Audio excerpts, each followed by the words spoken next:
So yun mga ka-best friend, welcome back dito sa ating YouTube channel. So may mga nag-request natin na kung magkano ba yung price nitong Bajaj RE. So yung mga unang vlog natin doon sa kay Sir Vico ay medyo sumablay tayo sa pricing doon kasi ay yung nag-compute ng price ay doon mismo sa loob. Kaso ka lang hindi niya kabisado yung pricing nila. So baguhan lang kasi siya. So yung pangalawang ano natin, vlog doon sa Tagaytay ay ano naman, yung nagka-problema naman yung list ng kanilang list ng kanilang pricing yung nandun. So hindi perfect yung kanilang pagkalagay ng price dun sa mismong front windshield ng ng Bajaj Sari. So ngayon ay kumuha tayo talaga ng price dun sa mismong manager dun sa loob. Kaya sa vlog na ito ay sabihin natin talaga yung original price ng itong Bajaj RE, no? So dalawang klase, special edition tsaka so ayun, sasabihin natin Bajaj RE, ito yung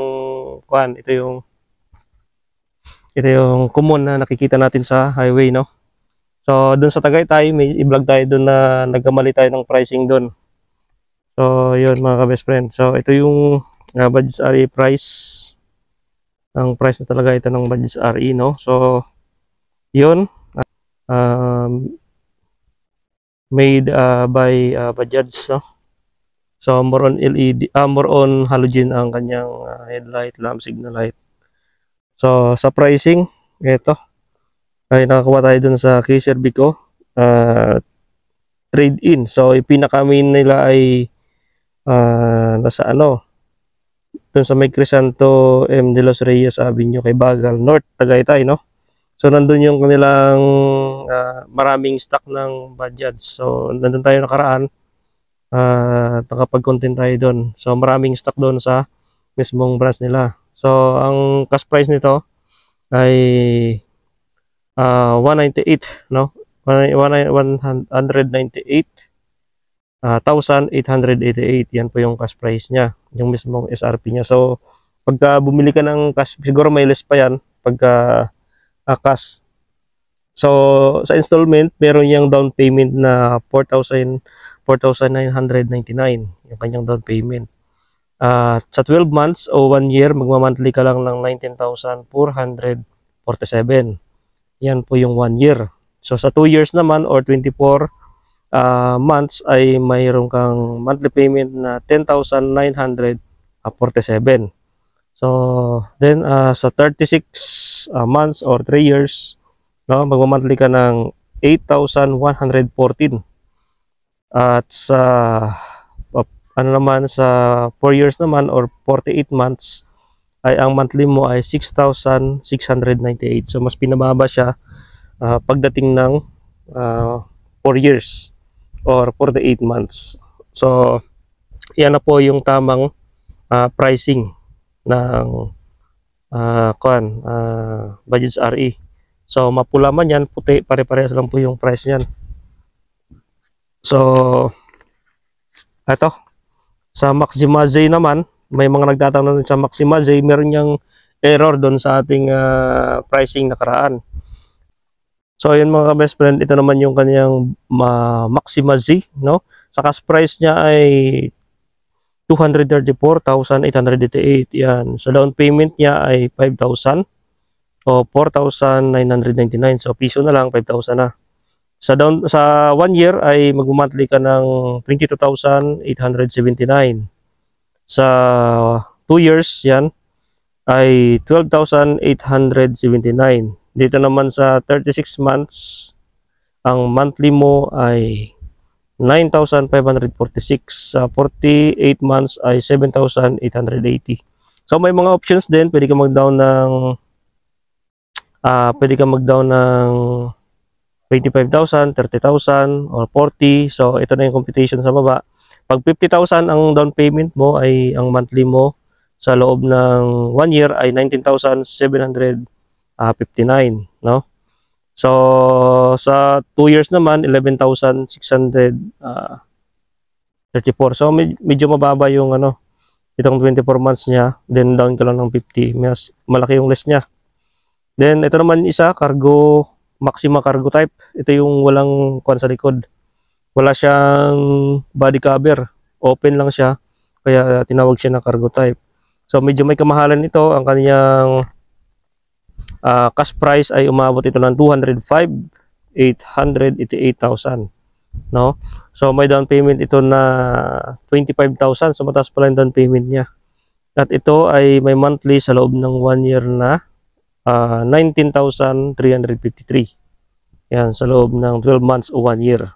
So dito naman tayo sa ano niya, sa 48 months ng cargo type ay 7,417. So medyo malaki yung list niya pagdating sa 48 months. So mababa na lang yung babayaran mo monthly due. So ito naman yung Bajaj RE Special Edition, no?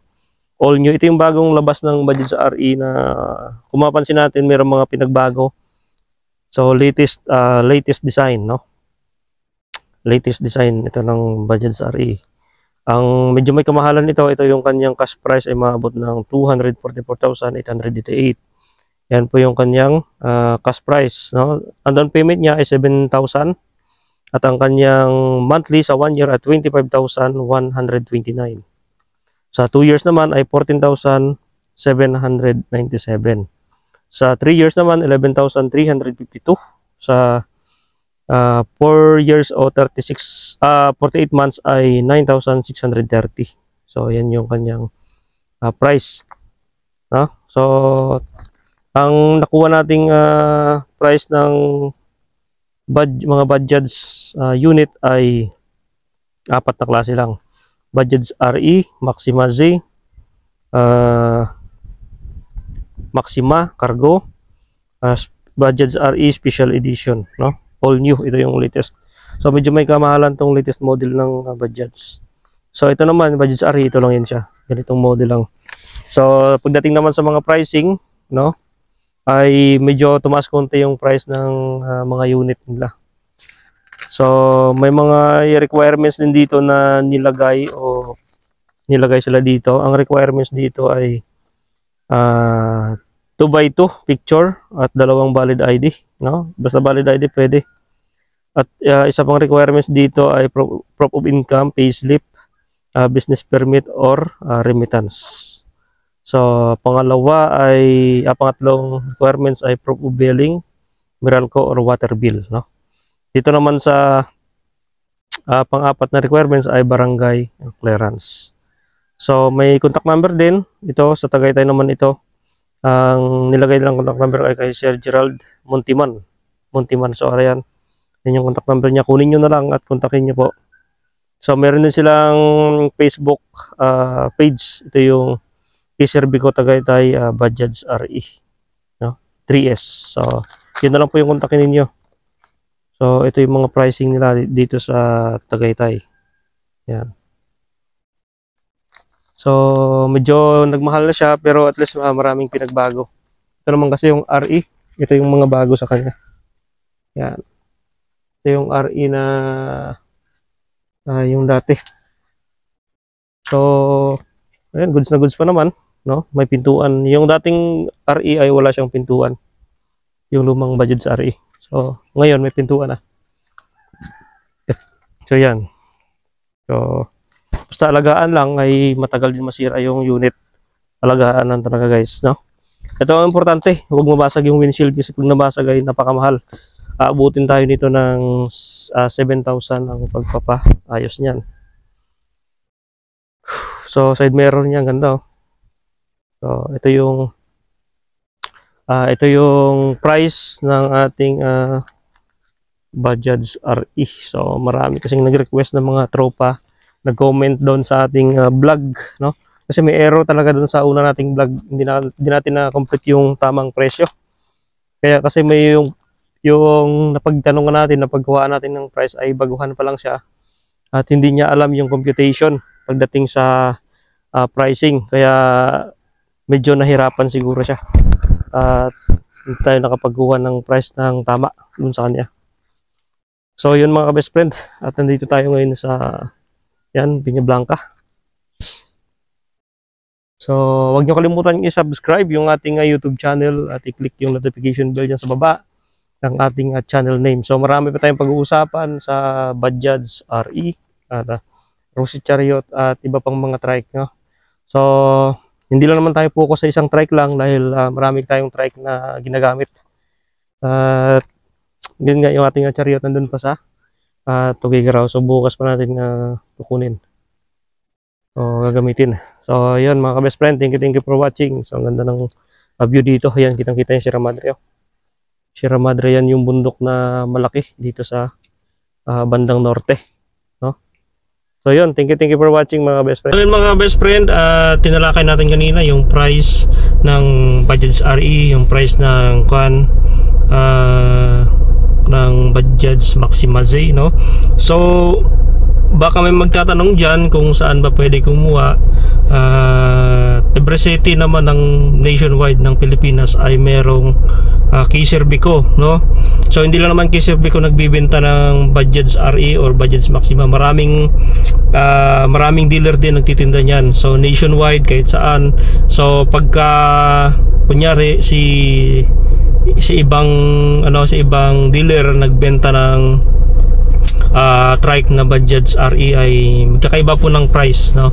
Katulad ni K-Serbico, ang kanyang price ay nasa fixed price lang talaga siya. So ang installment doon ay hindi na nagbabago kung ano yung nakalagay doon. Yun na po yung price ng kanyang unit. So huwag niyo nang tatawaran dahil hindi rin naman po kayo makakatawad pagka installment. Yun na po yun, naka-fixed price na siya. So tinanong ko rin yung isang kakilala natin kung yun ba ay fixed price. Ang sagot niya po ay fixed price po yun, hindi na po nagbabago. So anywhere in the Philippines, basta may K-Serbico, basta may ibang dealer sa buong Pilipinas ay pwede po kayo kumuha doon. So binanggit na natin yung requirements ng K-Serbico dito sa Tagaytay. So yun na po yung requirements, no?